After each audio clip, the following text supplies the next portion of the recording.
Okay, I think we are live.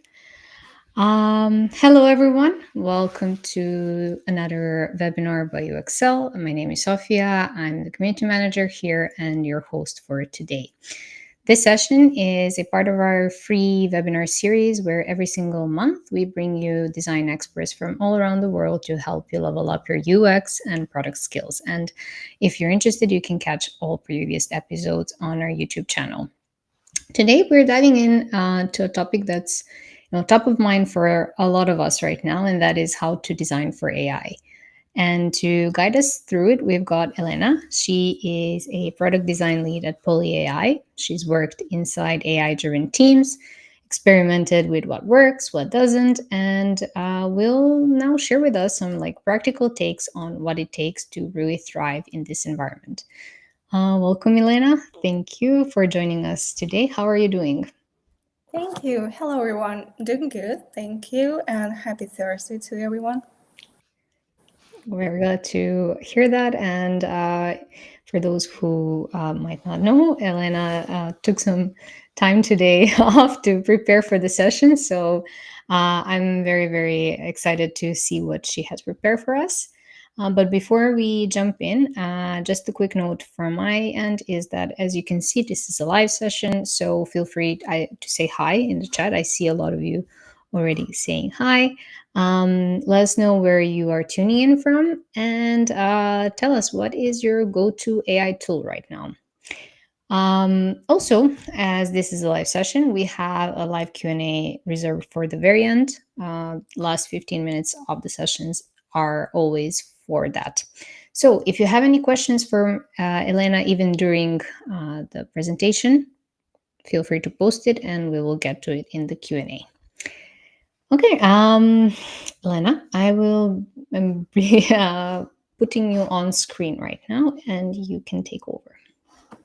Perfect. Thank you so much. Answering your question, I'm from London, the UK, and my go-to AI tool is ChatGPT, actually. My best friend. And let me share my screen. So, as you know, I'm going to talk about must-have skills for designing for an AI. And actually, why I decided to talk about this particular topic is just I'm working for an AI startup called PolyAI that building conversational AI assistants and AI-driven platform for users so they can build the most human-like assistants. And a bit more about me. I am in design field for more than 10 years already. I can call myself restless learner because I started as an accountant. I got bachelor degree, master degree, then I was like, oh, I actually have an imposter syndrome, so let's go get design degree. I got it. I won. I won the imposter syndrome, I fought it. And then I also had the opportunity to work in the ad tech company, multiple SaaS startups, big company, small companies. And then I make a transition into AI-driven world. And I actually love that this field is give me constant opportunity to learn new things. And yes, I'm working for PolyAI, and today is my second year anniversary. Yeah, today. And I can call myself achiever. I try to achieve and get every possible achievement everywhere. This is why UXL is actually perfect for me with their gamification, so I love it. And I have the weirdest superpower as my anxiety. I am using my anxiety so I can just solve all possible edge cases because I have this anxious question like, what if? What if everything goes wrong? So it helped me, but at the same time, it's my greatest weakness because my social anxiety is not happy that I'm talking right now, but it's absolutely a different challenge I'm trying to solve. And as I said, I'm working for an AI startup that build conversational assistants, AI assistants that use voice. It doesn't mean that I create this voice experience. I design the same buttons, inputs, the same screens. I use the same design components as many of us. And I build the interface for dialogue designers and conversational designers and users and clients and managers who use this platform to build their best AI assistants with the most human-like voices. And many people usually ask me, oh, working for an AI startup, is it challenging? Yes, definitely it is challenging. This is why it's like absolutely whole new world with absolutely different expectations for you having different skills. Do I like it? I do like. I really love working for an AI startup because it gives me opportunity to learn and give me like challenge, makes me feel being uncomfortable but in a good way, so I can grow. But before that, I had to adjust my mind. I had to learn new skills, and I keep learning.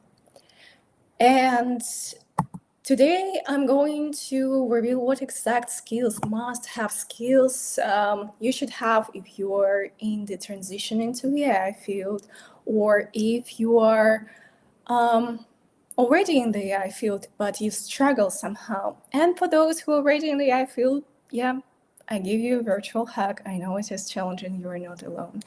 But for those who are trying to make this transition, I believe this presentation will be helpful for you to be prepared, to know what to expect, to have this time to gain a specific skill. And yeah, of course, I will start with AI literacy because yeah, we're talking about AI. Basically, it's impossible to just avoid talking about AI and AI literacy in an AI field, because if you are going to design for AI, you need to know your AI. And yeah, it's obvious, but what is AI literacy mean? It's not optional anymore if you're designing for an AI, but it's also unoptional if you use at least one AI tool. And I might say that AI literacy is more like to understand how AI work, what are the guardrails they use to protect you, or like the ethics, privacy, what they use, what data they use to train their LLM, and how to build trust between you, your product, and users, because it's all about trust. And also at the same time, make AI perform better for users and set up expectations for them. So all of it we can call AI literacy, but at the same time, it's more like to understand how your AI work. And it's all about your users' AI literacy, how they expect your AI work, and how to explain to them how it is working. So it's a lot of like pretty big concept. And the most obvious solution for you to gain this AI literacy is actually UXL. They have a course called UI Fundamentals for UX. I'm in the middle of this course, and even working for an AI startup for 2 years, I learned a lot of new things. It's less about promotion, it's more like suggestion, and I really like this course, and I believe that everyone needs to try it. And if you already tried, please just give me an understanding. Do you like it? Did you learn something new? Because I definitely did.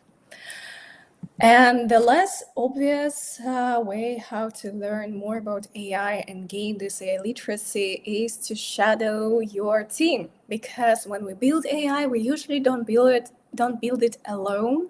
Usually you have a team, you have people, you have AI or machine learning engineers who build this tool, this LLM. So you need to shadow, you need to ask as many questions as possible. You need to learn about technical constraints, about all edge cases, and of course, ask for session so people can explain how it works. Because when we design something, we cannot design without understanding how thing works, because otherwise, how do you know what you need to design when you don't know how your technology works? How your AI work, how what the output is going to be and what input your LLM required from users. And also, you need to become a power user. If you're already there, you need to start using your platform, because if you never use it, if you never try to build something that your users build, you will never experience the same pain points. Yeah, of course, you will be a bit biased because you designed everything, so it will be easier for you. But at the same time, for example, we build in the most human-like AI systems, so as a design team, we usually build something for our own, for ourselves. And even if I design everything, sometimes I'm just like, what should I use? What should I add? And then I understand that, oh, I actually didn't put the instruction here. And this instruction might be helpful for my users because it might be helpful for me in the first place. So you need to become a power user and dive in. And also, it's all about language. You need to use the same language as your engineers do for AI to call specific terms, to use the specific terms like RAG or latency or accuracy or specific terms and metrics. You need to use them as well. It would be helpful for you to use them because you might use them to educate your users. So then you will set up a specific threshold, like you will educate them. So then you start speaking on the same language, start using the same terminology. At PolyAI, we have a few levels of users who are more like advanced users. They understand everything, and most of the time they request some specific features that might help them to fine-tune their assistant, the agent. And at the same time, we have users who might not be that into AI world at all, but at the same time, they need to understand what's going on, that they can use a specific button that sounds very user-friendly for them because they might not know specific terms as like power users know. So it's all about language. And it's just, but what if you are in transition? You don't have anyone who uses this language. You don't have users who are AI literate, or you don't have team. Then you need to just find the area of your interest. If you are interested in generating images or videos using Midjourney or any other tools for generating any type of visual content, go a dive deeper, learn more. Try to understand what the technology they use, how do they do data training for their LLMs, or if you're interested in voice, try to understand how other vendors like 11 Labs do their voice cloning and how and why and what they use to make it happen. And then you need to just to understand, okay, this is my area of the interest. I need to learn more about that. And then you need to excel. You need to master this skill. And then you need to add more complexity, go deeper, go wider. But first, you need to understand what's the most favorite part of AI, what you are interested in the first place. Then it will be easier for you. Because it sparks us the area of interest. It also gives us some sort of inspiration, and it will be easier for you to dive into AI in the area that you are really interested in than something that doesn't make any sense to you. And then once you excel in your skill and the area you like, you need to start advocating for your skills and try to find a way to apply your knowledge. I know it's really easy to say, like, apply your knowledge, ask your product to start using AI, but what if it is impossible? What if the area or field of your product is more about manual work and less about automation and using AI assistance and AI support? Then it will be like impossible for you to apply your knowledge there because your product strategy, it's about absolutely different thing. So then there are other ways how you can apply your knowledge. You always can create your pet project. You always can try find side hustles, side projects, or anything that will allow you to start gaining this real experience and finally apply your knowledge. In this case, your transition into AI field will become easier. But first, you need to find the area of your interest. And AI field is very cool, and a lot of skills that you need to learn gain this AI literacy, but it doesn't mean that you have to get a degree in machine learning or become an AI engineer or prompt engineer. You need to understand enough and learn enough so you can have better performance as a designer. So then your solution will be better than before, because now you would know more, you will understand LLM better, you will understand your technical constraints, limitations, and everything better, and then you will start talking the same language, using the same language as your engineers. And then your life will be much easier, believe me. And AI is all about adaptability. Because we all have uncertainty, tech is evolving really fast. We have design tools. To be honest, I haven't tried all design tools for UI generation because I never have time, because it's all about limited time frames, limited time deadlines. So I had to adapt to this new reality. And adaptability means that you need to be ready for pivoting like every day. As an AI startup, sometimes we have to pivot and do something different once a week, sometimes a few times a month, on the regular basis. And there are some levels that you need to understand where you need to adapt. On the high level, you need to adapt to a new strategy, because as a startup in the AI field, we don't have this luxury to have solid strategy and understanding what we're going to do in a few years, because everything changing so fast. Everything changing faster than a year ago. So it is hard to predict what's going to happen to product, to field in the next half a year. So we need to adapt. And on the feature level, we need to adapt to what users say during UX interview or UX tests and interviews. We need to adapt to the scope, because we are not alone. We have engineers who also have their own scope, their capacity, and also as design team, we also have our own capacity and things that we need to do and focus on in the first place. So I need to adapt to what's the most crucial for the future and what can wait and on what we can iterate later on. And also mockups. I wish I can say that all my mockups are polished. They're perfect. They're the best, the most perfect mockups I ever done. Unfortunately, it's not true.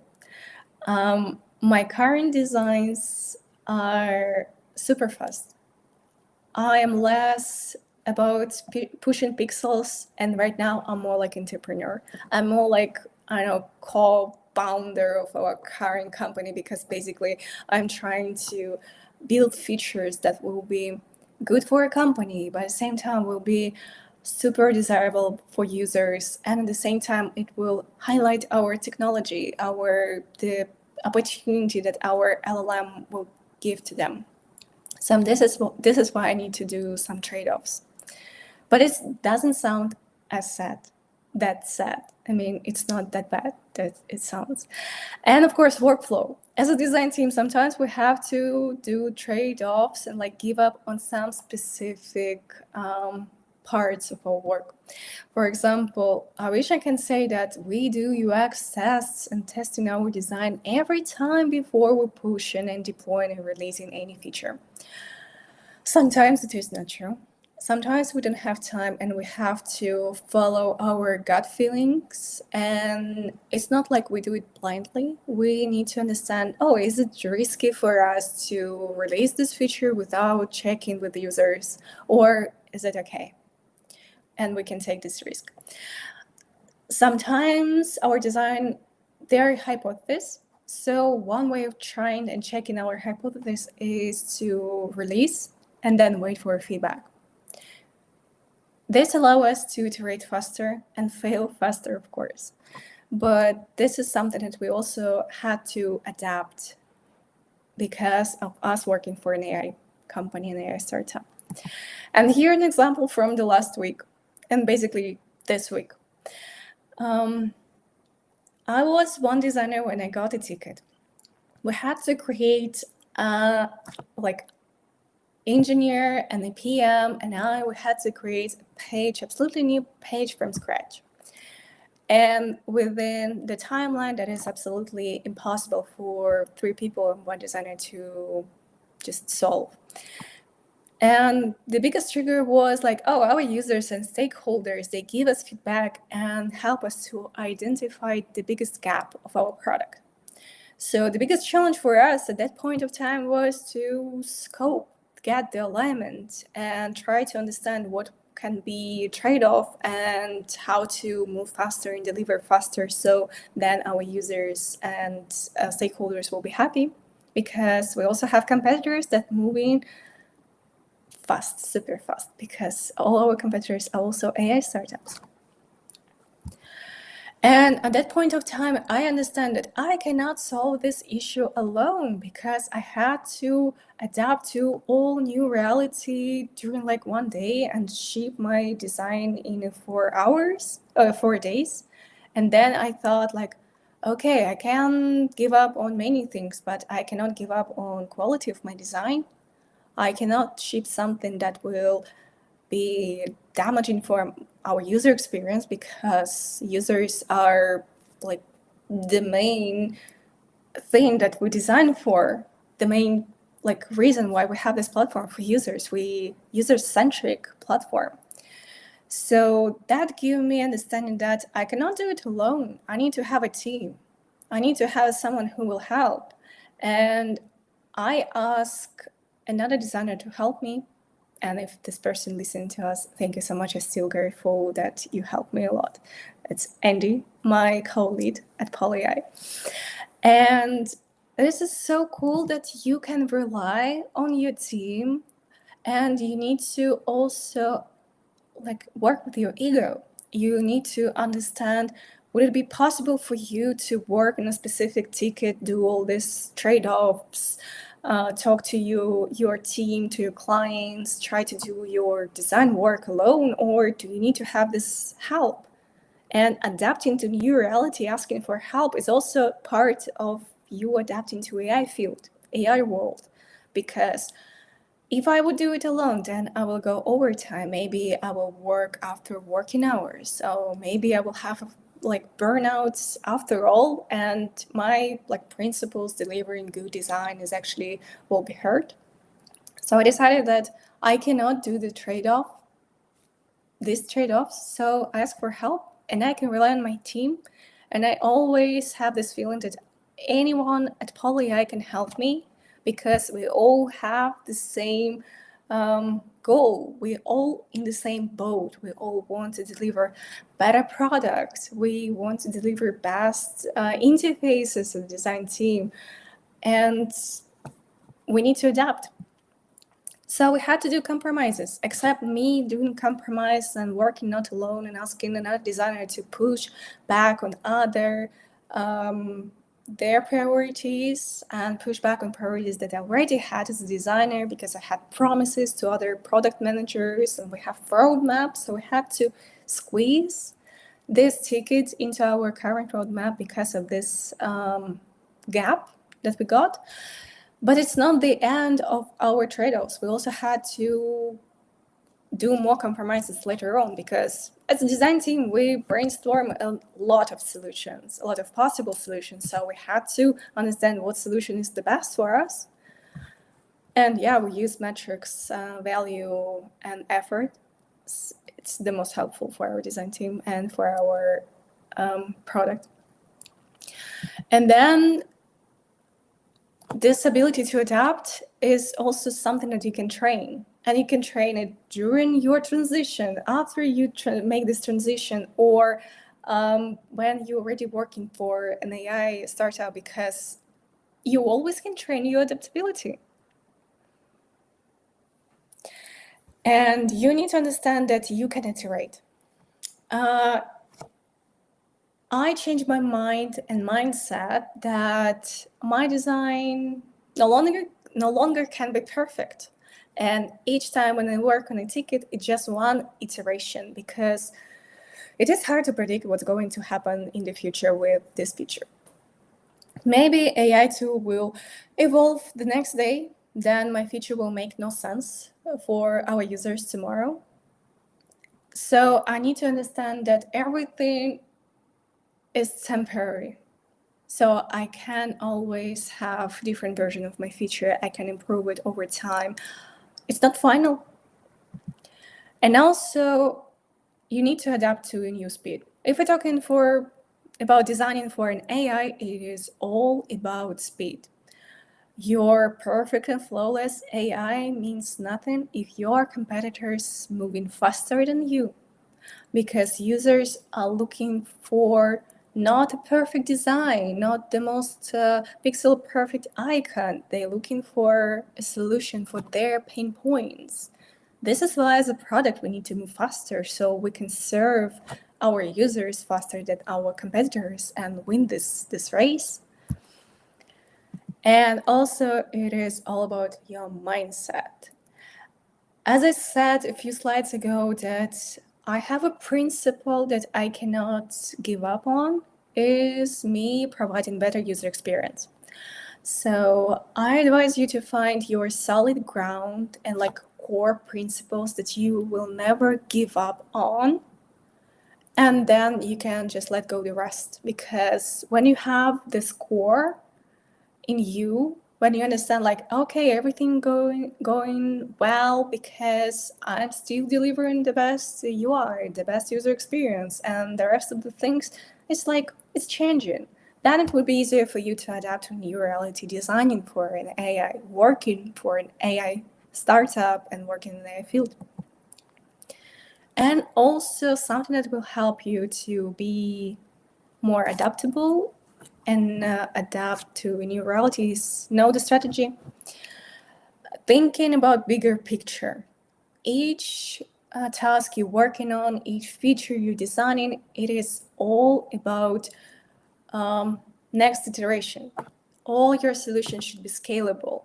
So you need to foresee your like next ask from your stakeholders or users. So then things that you design today might be improved tomorrow, but improved not like, oh, it was not working and let's improve it and make it more user-friendly, but improve it more like empower your users by improving this feature. So make it more like shinier, more like helpful for users. And next, what I want to say is the next skill that is really crucial for us is creativity, actually.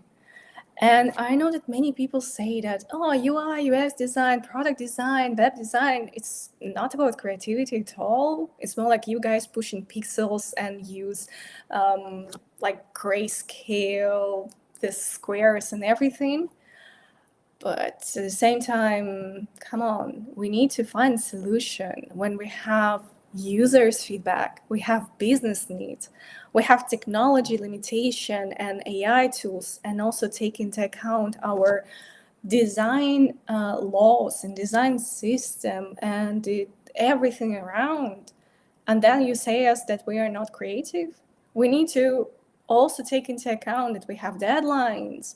We have a lot of things that we need to just thought when we design. And it's all about creativity to me because it all overlaps at the same time. And creativity is a muscle, actually, that you can also train. And our design team have hackathons sometimes, few hackathons over the last year to boost our creativity.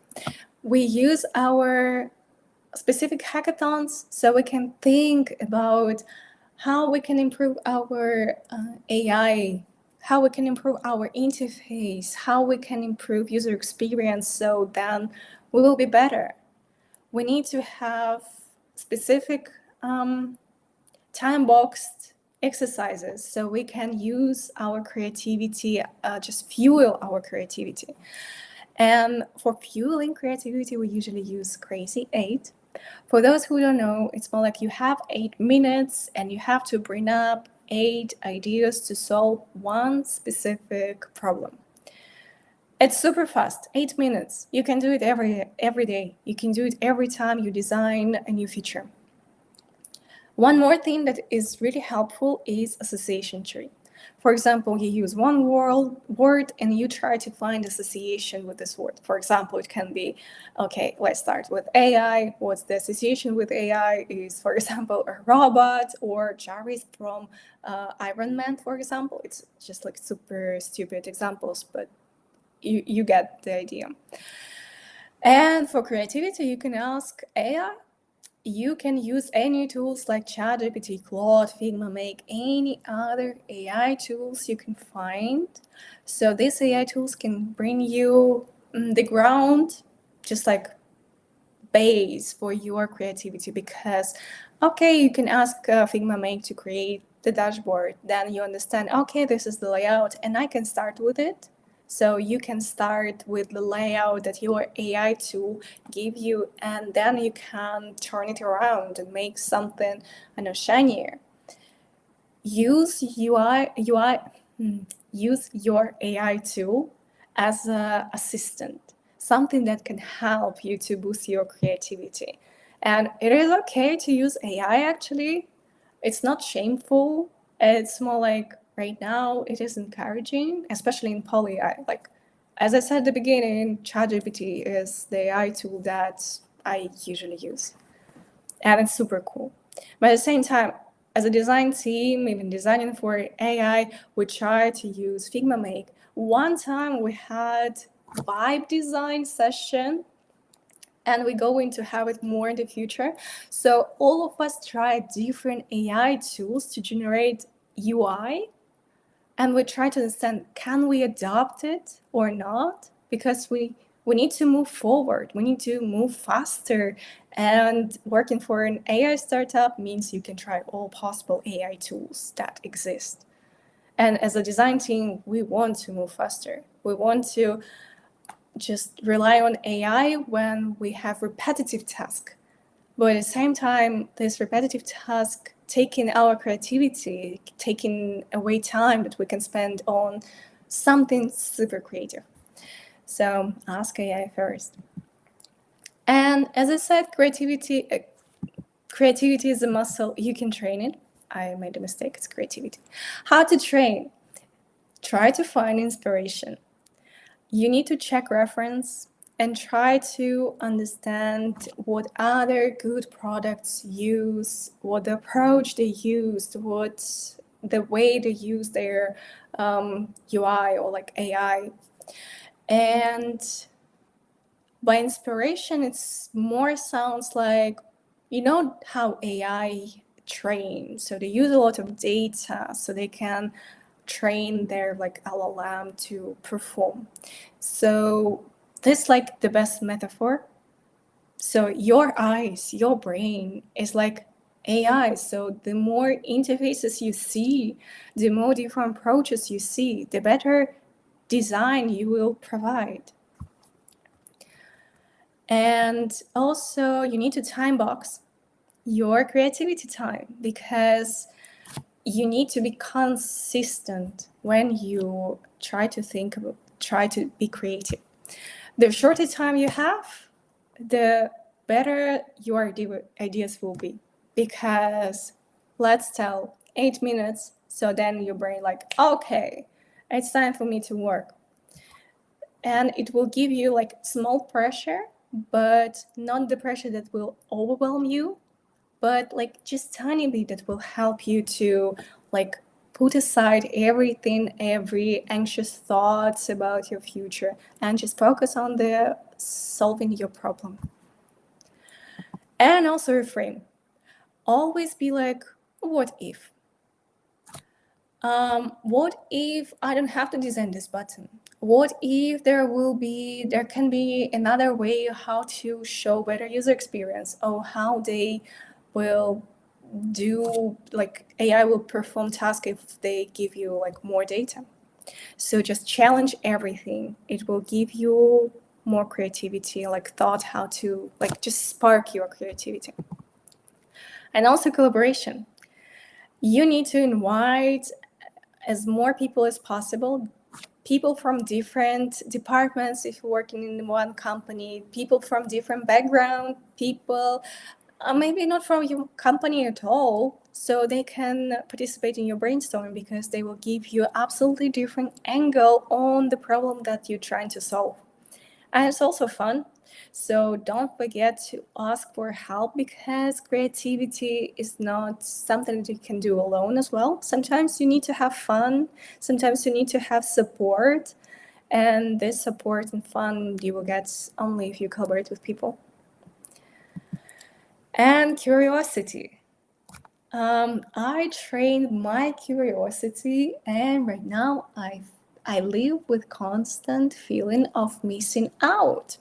I have around 28 tabs, open tabs, with new articles, new tools for designing, new AI tools. And I sometimes don't have time to try all of them, but still I have this feeling of missing out because of my curiosity. And curiosity is superpower for us because it will lead us into breakthrough solutions. Because our brain can connect all information that you have, that you learn, that you read and see into something beautiful. And the more information you get, the more different areas you cover, the more creative and interesting your solution can be. And yeah, curiosity is also a muscle you can train. And actually, how to train is ask questions like why? And why it's more like you need to use this design workflow with 5 whys. Like, we need to build this button. Why? Because our users want to press on the button. Why? Because they want to live their life in a better way. And why? And why? And why? And this is something that will also give you understanding that you can solve your issue in a better way. But at the same time, you can use these 5 whys for like our LLM work in this way, and you can ask why. And then someone give you, like your teammate give you explanation why your LLM have these technical constraints, why your LLM work in this way. And this like 5 questions that spark your curiosity actually can help you to learn more. So this is why curiosity is something that really necessary for us, for people who work for an AI startups and in the AI field. But you need to schedule time because AI startup is all about deadlines, and sometimes I don't have time for like asking those questions or reading all of my articles or reviewing all 28 tabs that I have. So I need to have, 1 hour a day where I just like dive into all subjects, new subject. So then my brain can relax or like absorb on the information for 1 hour. And that will be beneficial for you as a designer and for your company because you will be more educated and you can bring really like amazing idea for your product and help your users to like feel better or help them to perform tasks they want to perform.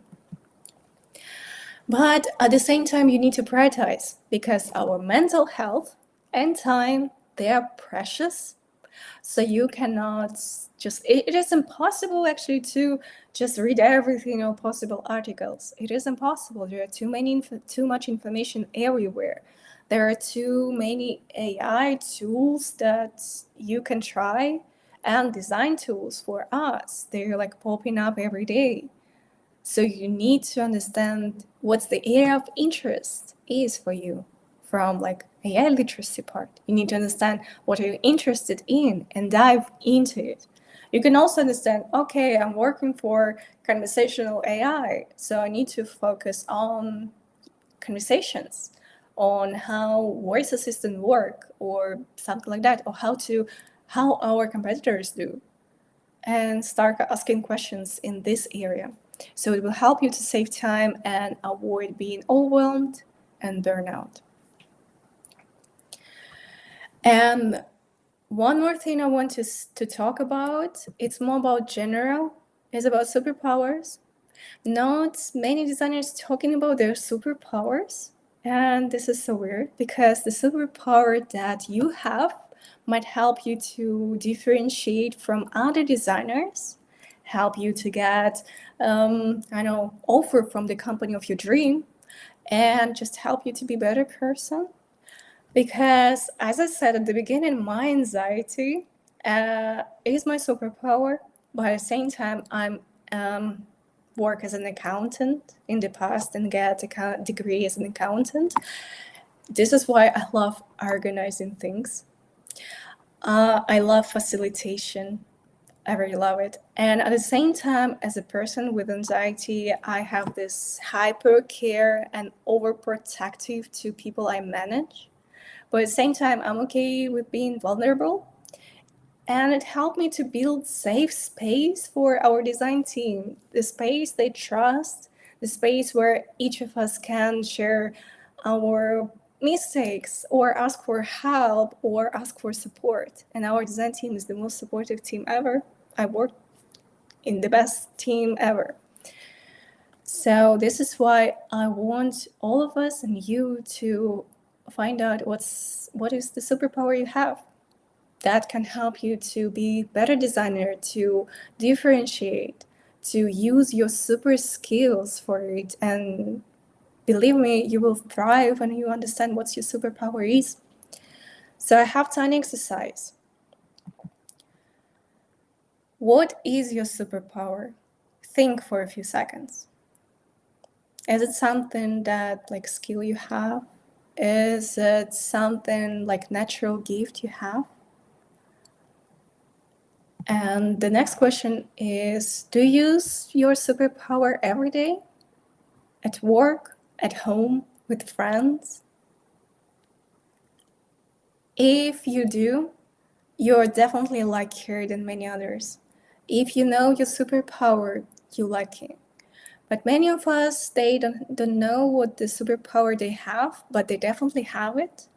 And you need to understand what is your superpower, so then you will be like the happiest designer ever, and you will work and have this joy. And believe me, you have superpower. Don't doubt yourself. So what is the superpower that might help you? Like these questions might help you to find the superpowers. What energizes you the most? You need to understand what's the area of your work that drains you and what gives you this power when you like pumped, when you love what you're doing, when you feel high. And also what colleagues ask you to help with. Not like they delegating task, but more like, oh, you're so good at, animation. Try maybe help us to understand how to animate things better. And it's also something that you are better than others. Maybe typography, maybe organizing design system or creating icons, for example. I love creating icons. I would love to create all possible icons in this world. And superpower, this is something that might help you to build reputation around. It's your strength. And sometimes you might not know, but people can, use 5 adjectives, or maybe they also have association when they talk about you, like the most organized designer or the most creative designer or maybe the most something else designer. And how to find your superpower is actually all about self-reflection. You need to track your energy levels. You need to track your moods. Maybe have a diary that will help you to identify patterns of your mood, that will help you to understand whether you enjoy something or not. And if you enjoy doing something, dive in. It might be the gold mine for you to find your superpower. And also it's about experiments. Because if you never try, you will never know. So the more you try different things, first of all, you will get experience that you can use in the future. And also, it will identify superpower because you might just enjoy doing something you never tried before. And of course, it is all about going out from the comfort zone and try to hunt for patterns.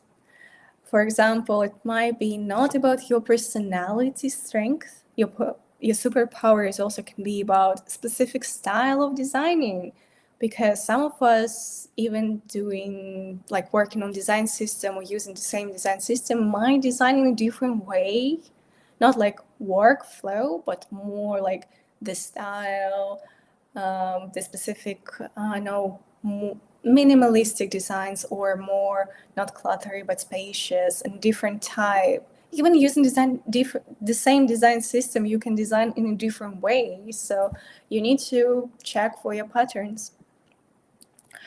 And one of the most obvious solution that can help you to identify your superpower is actually Excel. You need to open and try skill graph and understand what your superpower is already. But it doesn't mean if you understand that, oh, and actually interaction designing is my superpower, then I don't have to check and try to dive deeper into content strategy. No, you can have a lot of superpowers. It doesn't have to be only one. It can be as many as possible. But the main idea of having the superpowers is just like something that give you joy and something that gives you understanding what you're good at. Because sometimes we might feel low or have self-doubt when we're doing something we don't like or something we're not good at, and it's not helping us. Sometimes, like, I heard a lot of stories when people give up just because they did something for a long period of time that they don't like, but they might be thriving and being good at something different, but they never had opportunity to try or to use those skills. At our current design team in PolyAI, we try to find each other's superpowers. As a manager of people, I analyze my manager's superpowers. I know what they're doing. I know what they're good at. I'm trying to ask them what they like to do, what they dislike to do, because I want them to do things they like to do, what they're good at. But at the same time, I want them to try different things. I want them to fail and gain experience. It's like they need to experiment. But at the same time, when your design team or like your colleagues, they're doing what they like, you can see sparks around them. They are so inspired. They're so happy, and it is contagious. When you have design team that is like happy and everyone's so supportive and everyone trying what they like and they doing what they like, then design that they produce like super high level, they're proud of it. Even if it's not super perfect or like pixel perfect or anything perfect, they're still happy that they work on it and use their superpowers. And when we're talking about superpowers and all those skills and tips that are just provided, so you will be prepared, you adjust your mindset, you gain your AI literacy, and those skills about like how to gain curiosity, how to be more creative. It doesn't mean that you have to change yourself. It doesn't mean that you have to try to be best designer with someone else. You need just to be you, because we're working in the design field for AI or other spheres. We need to be us because we are designers, so we have to have this joy of working and joy of doing what we do. So yeah, just be you. And thank you so much for listening. This is actually it. And you can find me everywhere if you type in Elena in product. I'm like on YouTube, Instagram, UXL. And on YouTube and Instagram, I share some stories behind the scenes. I share tips, tricks, insight from like my point of view, from my 10 years of experience. So we'd be happy to see you there. And thank you so much. I probably will hand over back to Sophia.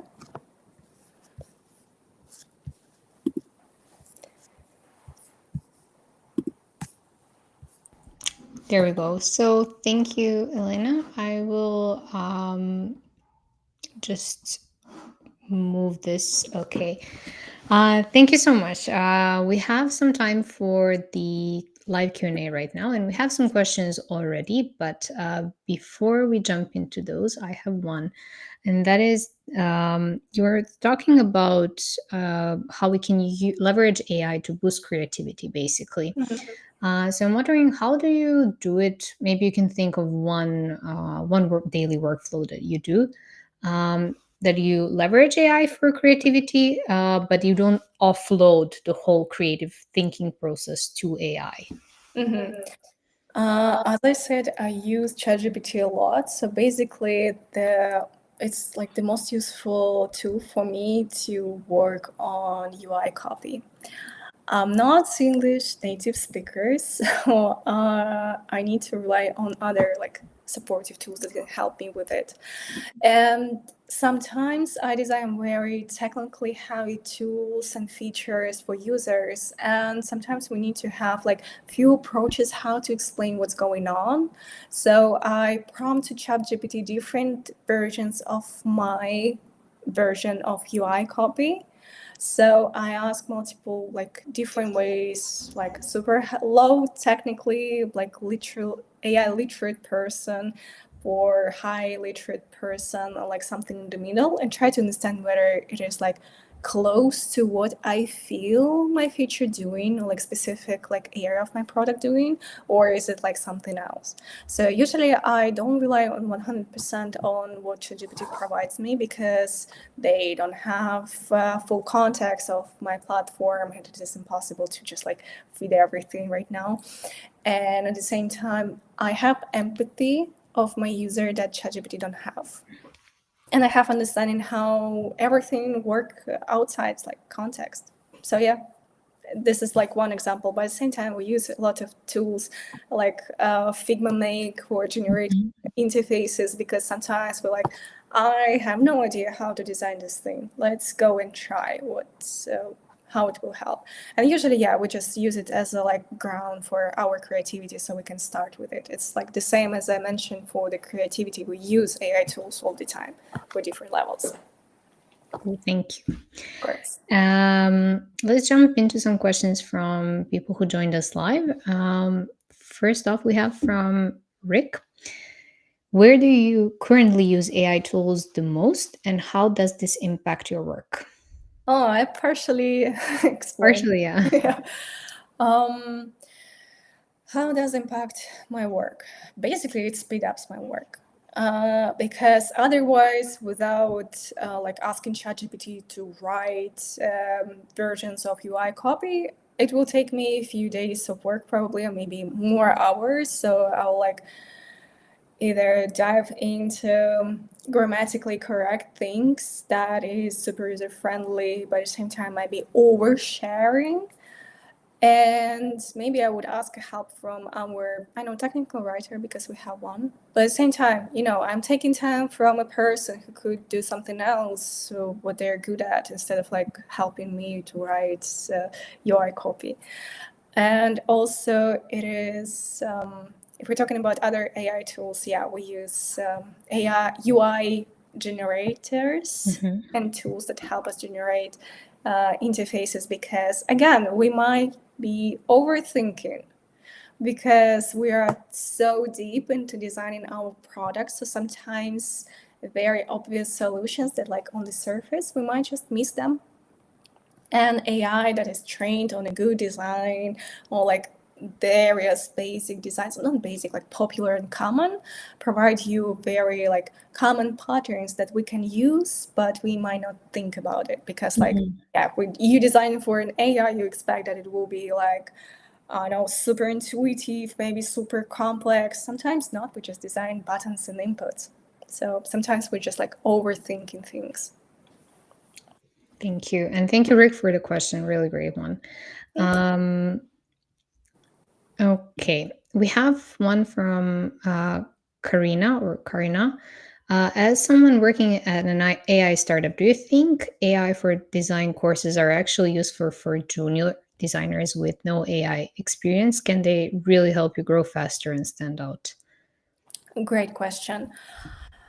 I believe that if you really curious about AI startup and designing for an AI transition into AI, you definitely need to try one course just to have more like solid understanding, like structured way of learning things instead of like randomly picking up everything on YouTube. But like everyone are so different, so the way of how you learn only you knows.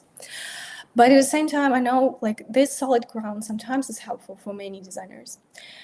And only if you want to learn something using courses makes sense.